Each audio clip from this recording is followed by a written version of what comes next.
Yo, what's up, guys? It's Noah here. We're back to talk through some NBA for tonight for Tuesday, April the 9th. We did not have any NBA games on Monday night because it was the college basketball championship game. I'm actually recording this video right before that game starts. I'm making this video on Monday night. Figured I'd go ahead and get it posted since we do have a lot of props up already. On Monday night when I'm making this video. So we're gonna give out some early picks I'm liking for this slate, guys. I got 3 picks for tonight. I think we have 14 games on the slate, so it's gonna be. I think there's a couple days like this because the end of the regular season is Sunday. Like after Sunday, then the play-in games start and the playoffs start. So we have like a lot of big slates this week. I want to say Sunday we have I think 15 games Sunday. I think we have like 15 games Friday. So there's gonna be some big slates this week. Got a big slate, tonight on Tuesday night. But I got 3 early picks I like for tonight, guys. We're gonna talk through these 3 plays, share why I like them. As always, though, before we do get started, make sure you guys hit that like button down below if you do enjoy these Prizepicks videos. Hit that subscribe button if you have not yet. And if you guys are new to Prizepicks and if you don't have an account over on Prizepicks, you can sign up, linked down below in the description, or use that promo code NOAH. When you sign up for Prizepicks, you'll get your first deposit matched up to $100. And I do also want to shout out Sleeper because we do have a partnership with Sleeper as well. You guys can check out Sleeper, linked down below in the description, or again, just use that promo code NOAH over on Sleeper and you'll get your first deposit matched up to $500. Now, if you don't know what Sleeper is, they are a DFS pick'em app similar to Prizepicks. Really simple, easy to use. You pick over or under on player projections. You build out an entry. You're able to make up to an 8-pick entry on Sleeper. You're able to win up to 100x your money. So if you guys do want to check them out, again, sign up, use that code NOAH. You'll get your first deposit matched up to $500 over on Sleeper. But let's talk through the picks, guys, that I'm liking for Tuesday, for tonight's big 14-game slate. And the first prop we're going to take a look at is going to be a rebounds prop. And we're going to look at Kelly Olynyk, 7.5 rebounds. This is an under that I like, so less than 7.5 rebounds for Olynyk. I feel like I've taken Olynyk's under rebounds a lot, since he's kind of been a starter. And this line, it does feel a little bit high here. I know Kelly Olynyk last game did go over this line. He had 9 rebounds against Washington, but that was one of the best matchups possible for rebounds. Now, the Pacers this season, rebounding-wise, they've not been like the best rebounding team, but I think they have gotten better since they acquired Pascal Siakam. So I don't think like the rebounding matchup it's not bad here at all for Olynyk, but it's not like the greatest matchup either. And Olynyk, he's just never really been an elite rebounder. If you look at what he's done since he's been with the Raptors, so he has started 16 games with the Raptors. He's gone under this rebounds line in 14 out of 16 games as a starter. And even if you look at when he's played at least 30 minutes, so if you look at when he's played 30 plus minutes with the Raptors, he's still under this line in 5 out of 6 games playing 30 plus minutes. And again, the one game he went over was last game where he had 9 rebounds in 35 minutes. But even if you look at like Olynyk's rebound chances, like I want to say his rebound chances are fairly low for like a starting center. Last time I looked, he was only averaging like 10 rebound chances per game since he got with the Raptors. Let's see. So since he's been with the Raptors, he's averaging 10.3 rebound chances per game. If you just look over his last 5 games, I mean, he is averaging 12.8 rebound chances per game over the last 5 games, so the rebound chances have gone up a little bit. But still, Olynyk has historically never been the greatest rebounder. RJ Barrett's back now, and he can rebound well. He can take rebounds away from Olynyk. Plus, this Raptors team is not very good. They're going to get blown out a lot. They've gotten blown out a lot this season. This game has a 10.5-point spread, so there's blowout risk here too. And if this game turns into a blowout, obviously Olynyk would lose minutes. So I think we have a lot of ways to cast this under here. I just feel like this line's a little bit inflated. It's just really due to his last game against Washington, which, again, was like one of the best matchups possible for rebounding. Most of the games Olynyk has started, literally every game except for 2, he has started with the Raptors. He's gone under this rebounds line. Maybe this is a game where he grabs 9, 10 rebounds again, but I would bet against that happening. I like the under here, less than 7.5 rebounds for Kelly Olynyk. So that's our first prop for tonight.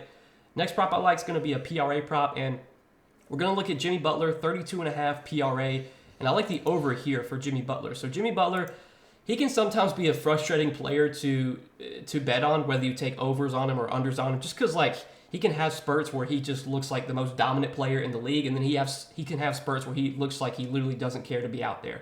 Well, lately, if we look at what Butler has done lately in competitive games, or let's at least just look at the minutes for Butler, he has been playing huge minutes in competitive games lately. Now, not the Raptors, the Heat have been involved in a lot of blowouts. So this game against Houston, Butler only played 29 minutes, but the game against Philadelphia was competitive, and Butler played 40 minutes. I know he only had 29 PRA, but he played 40 minutes. The game against the Knicks, he played 39 minutes. I know he went under this line, but again, that was a really tough matchup. Knicks are a really good defensive team. The game against the Wizards was somewhat of a blowout. Butler played 35 minutes.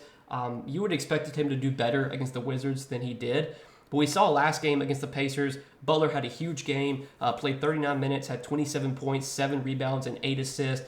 We're getting towards the end of the regular season. We're getting towards that time when playoff position is really important. And if we look at the standings in the East right now, the Heat, they are fighting for playoff position right now. They're currently the 8th seed in the East, but they're only half a game behind the Sixers for the 7th seed. They're only 1.5 games behind the Pacers for the 6th seed.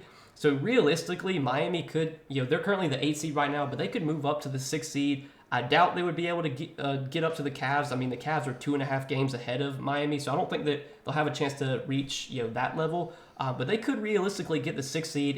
If Miami gets the 6th seed, they won't have to play in the play-in tournament, which you want. Obviously, you would want to punch your ticket into the playoffs, not have to play in the play-in tournament.